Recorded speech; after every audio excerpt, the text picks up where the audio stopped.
দিয়েছেন। আমি অন্তরের অন্তঃস্থল থেকে এই জাবালুন নূর ফাউন্ডেশনকে ধন্যবাদ দিতে চাই।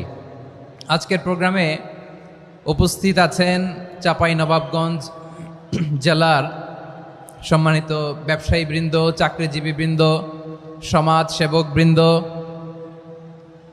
ছাত্র জনতা, পর্দার আড়ালে মায়েরা, বোনেরা, আইন শৃঙ্খলা বাহিনী, প্রশাসনের ভাইয়েরা, বিশেষ করে সেনাবাহিনী, র্যাব, বিজিবি, ভলান্টিয়ার্স, সাংবাদিক বন্ধুরা, মিডিয়া কর্মী, ইউটিউবার্স, আমি সবাইকে অন্তরের অন্তঃস্থল থেকে শুভেচ্ছা এবং মোবারকবাদ জানিয়ে শুরু করছি।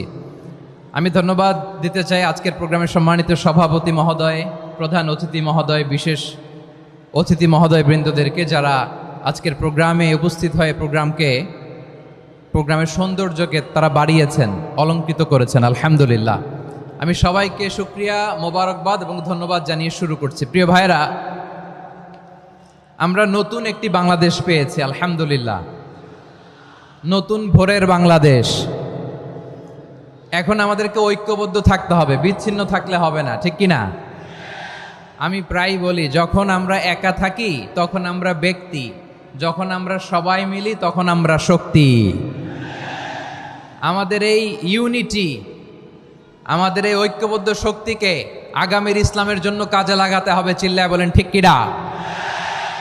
Specially the Gen Z of Chapainawabganj, the Gen Z of Rajshahi.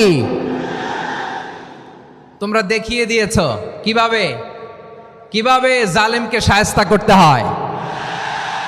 আল্লাহু আকবার। চোখের ইশারায় কি তাদের কানেক্টিভিটি, কি তাদের বোঝাপড়া। 16-17 বছরে যেটা করা যায় নাই, অল্প কয়েকদিনের ব্যবধানে তাদের ইউনিটি গোটা বাংলাদেশকে উজ্জীবিত করেছে। চিৎকার করে বলেন ঠিক কিনা? এই উচ্ছ্বাস, এই ইউনিটি, এই সম্প্রীতি আমাদেরকে বজায় রাখতে হবে। এই যে আমরা ইউনাইটেড, আমরা উচ্ছ্বসিত, আমরা একসাথে দেশ গড়ার কাজে ঐক্যবদ্ধ হতে চাই, এটা আবার অনেকের ভাল লাগে না, ঠিক কিনা বলেন? আমাদের সুখ অনেকের ভালো লাগে না। নানামুখী ষড়যন্ত্র। এমন এক দেশের পাশে আমরা প্রতিবেশী হয়ে আসছি, আমাদের অনেক কিছু বুঝে শুনে স্টেপ ফেলতে হয়। চিল্লায় বলেন ঠিক কিনা? আমরা যদি ঐক্যবদ্ধ থাকতে পারি, কেউ আমাদের কিচ্ছু করতে পারবে না। এজন্য আগামীর বাংলাদেশ ঐক্যবদ্ধ বাংলাদেশ। আমরা এমন রাজনৈতিক বন্দোবস্ত চাই যেখানে কেউ কাউকে জুলুম